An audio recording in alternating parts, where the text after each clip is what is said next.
আজকে আমরা আর্জেন্টাম মেটালিকামের পুরো প্রোফাইলটা নিয়ে কথা বলবো। তবে হ্যাঁ, শুরুতেই একটা কথা পরিষ্কার করে দিই, এই আলোচনাটা কিন্তু পুরোপুরি শিক্ষামূলক।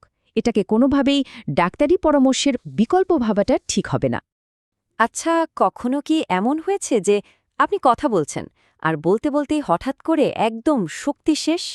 মনে হচ্ছে গলা আর চলছে না, এমনকি মাথাটাও কেমন যেন ফাঁকা লাগছে। যদি এমনটা হয়ে থাকে তাহলে আজকের আলোচনার মূল বিষয়টা কিন্তু আপনার বেশ চেনা লাগবে।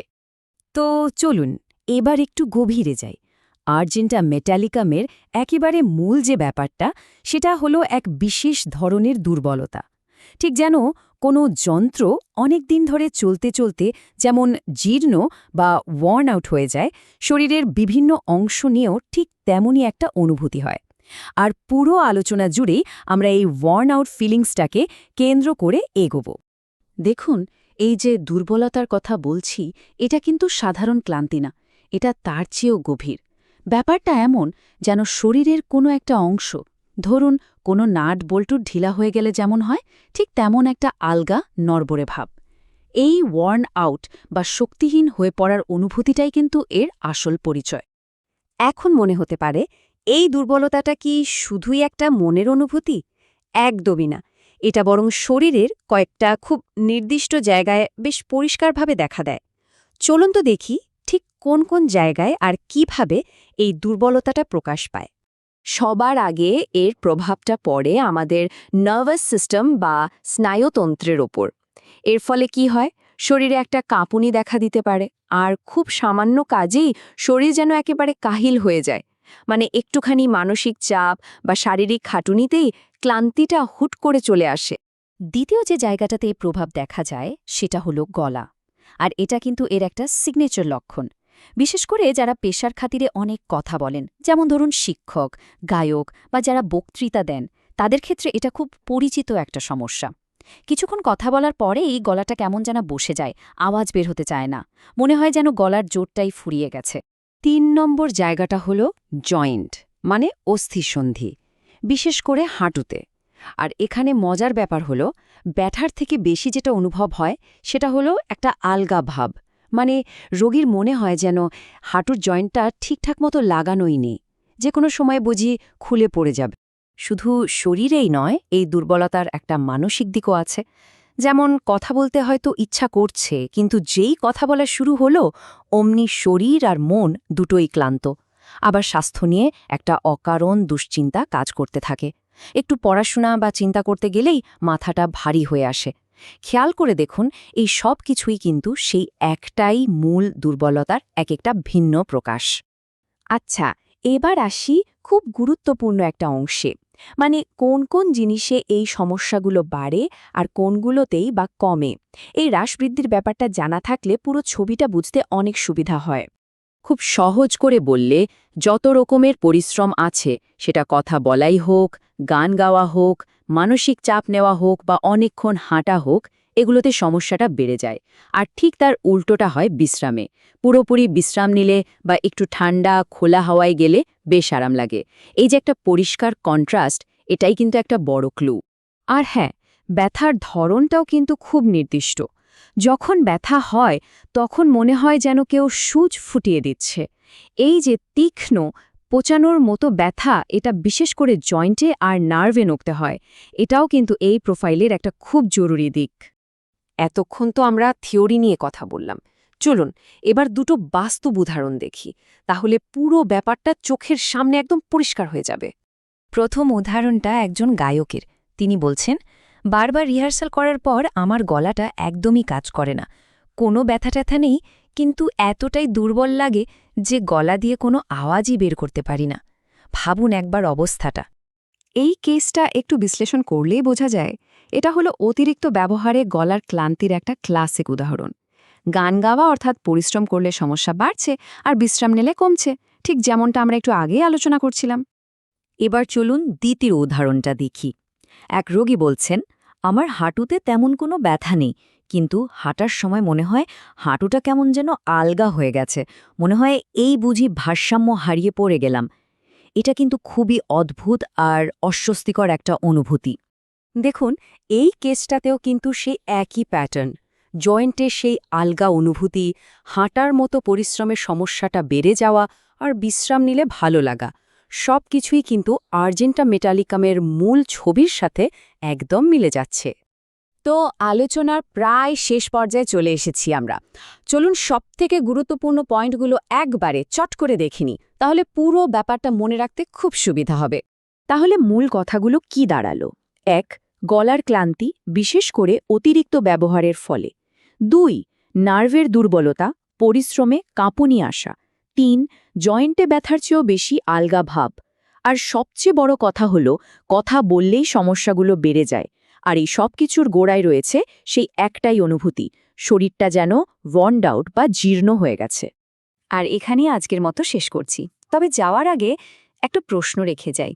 ব্যাপারটা কি অদ্ভুত নয় যে প্রকৃতির একটা সাধারণ উপাদান মানুষের শরীরের দুর্বলতার এমন একটা নিখুঁত আর জটিল ছবি কিভাবে ফুটিয়ে তুলতে পারে? এটা নিয়ে ভাবলে কিন্তু সত্যি অবাক হতে হয়। আজকের এই পর্বে আমরা হোমিওপ্যাথির একটি উপাদান আর্জেন্টা মেটালিকামের প্রোফাইল নিয়ে কথা বলবো। আমাদের এই আলোচনাটা ক্লাসিক্যাল টেক্সট থেকে পাওয়া তথ্যের উপর ভিত্তি করে একটা শিক্ষামূলক বিশ্লেষণ। চলুন ব্যাপারটা একটু ভালোভাবে জেনে নিই। কখনো কি এমন মনে হয়েছে যে শুধু কথা বলতে বলতেই শরীরটা একদম কাহিল হয়ে গেল? এই প্রশ্নটা দিয়েই শুরু করি, কারণ এই অভিজ্ঞতাটা কিন্তু আমাদের অনেকেরই আছে। এই যে মানসিক বা কণ্ঠস্বরের পরিশ্রমে শরীর একেবারে ভেঙে পড়ার অনুভূতি, এটাই আমাদের আজকের আলোচনার মূল চাবিকাঠি। দেখুন, এটা কিন্তু ওই সাধারণ ক্লান্তি না। আর্জেন্টা মেটালিকামের মূল ব্যাপারটা হলো এক বিশেষ ধরনের দুর্বলতা, যেখানে মনে হয় শরীরের কোনো অংশ যেন তার স্বাভাবিক শক্তি বা বাঁধনটা হারিয়ে ফেলেছে, কেমন আলগা বা ঢিলে ঢালা হয়ে গেছে। আচ্ছা, তাহলে মূল বিষয়টা তো বোঝা গেল। এবার দেখি, এই যে দুর্বলতার কথা বলছি, এটা শরীরের ঠিক কী ভাবে প্রকাশ পায়, আর এর প্রকাশগুলোর কিন্তু বেশ চেনা ছকের মধ্যেই হয়, যা সহজেই অনুমান করা যায়। প্রথমত এর প্রভাবটা পড়ে আমাদের নার্ভাস সিস্টেম বা স্নায়ুতন্ত্রের উপর। এর ফলে কি হয়, সামান্য একটু মানসিক কাজে শরীর ক্লান্ত হয়ে পড়ে, এমনকি শরীরে একটা কাঁপুনিও আসতে পারে। মনে হবে যেন পুরো সিস্টেমটাই খুব সহজে টায়ার্ড হয়ে যাচ্ছে।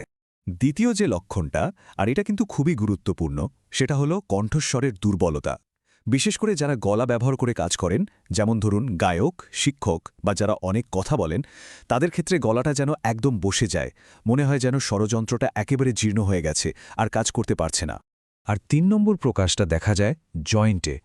এখানে কিন্তু ব্যথার থেকে বেশি অদ্ভুত একটা অনুভূতি কাজ করে। মনে হয় জয়েন্টগুলো যেন কেমন আলগা হয়ে গেছে। হাঁটার সময় এমনও লাগতে পারে যে হাঁটু বা গোড়ালিটা বোধহয় আর সাপোর্ট দেবে না, খুলে যাবে। তো যে কোনো হোমিওপ্যাথিক প্রোফাইল বুঝতে গেলে এর মোডালিটিস জানাটা খুব দরকারি। মোডালিটিস মানে কি? মানে হলো ঠিক কোন জিনিসগুলোয় সমস্যাটা বাড়ে আর কোনগুলোয় কমে। চলুন সেটাই এখন দেখে নিই। তবে ওই কারণগুলো দেখার আগে এর সাথে জড়িত একটা বিশেষ ধরনের ব্যথার কথা বলা দরকার। এই প্রোফাইলে প্রায়শই এমন একটা ব্যথা হয়, মনে হয় যেন কেউ সূচ ফুটিয়ে দিচ্ছে। বেশ তীক্ষ্ণ, ধারালো একটা ব্যথা। এই স্লাইডটা দেখলে ব্যাপারটা একদম পরিষ্কার হয়ে যাবে। দেখুন, একদিকে আছে কিসে ভালো লাগে, যেমন বিশ্রাম নিলে বা ঠান্ডা খোলা হাওয়ায় থাকলে আরাম হয়। আর অন্যদিকে দেখুন কিসে খারাপ হয়, কথা বললে, গান গাইলে, অনেকক্ষণ হাঁটলে বা কোনো রকম মানসিক পরিশ্রম করলেই সমস্যাগুলো জাঁকিয়ে বসে। তার মানে মূল কথাটা কি দাঁড়ালো? পরিশ্রমেই সব ক্লান্তি। তথ্য তো অনেক আলোচনা হলো। এবার চলুন দুটো বাস্তব উদাহরণের দিকে তাকাই। এই কেস স্টাডিগুলো দেখলে বোঝা যাবে যে এই সব ধারণাগুলো আসলে বাস্তবে কিভাবে কাজ করে। প্রথম কেসটা একজন সঙ্গীত শিল্পীর। উনি দেখছেন যে অনেকক্ষণ রিহার্সাল করার পর ওনার গলা আর চলছে না, একদম বসে গেছে। আর এখানে সবচেয়ে গুরুত্বপূর্ণ বিষয় হল, গলায় কিন্তু কোনো ব্যথা নেই, আছে শুধু একটা চূড়ান্ত দুর্বলতা, যেন শব্দ বের করার শক্তিটাই নেই। তাহলে এই কেসটা থেকে আমরা কি পয়েন্ট পেলাম? ১. গলাটা ক্লান্ত হচ্ছে অতিরিক্ত ব্যবহারের জন্য। ২.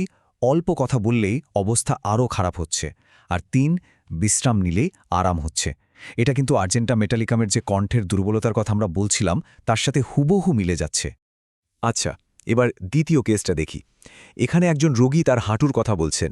উনি বলছেন, তেমন কোনো ব্যথা নেই, কিন্তু হাঁটার সময় আমার হাঁটুটা আলগা লাগে, যেন যে কোনো মুহূর্তে শক্তি হারিয়ে আমি পড়ে যাব।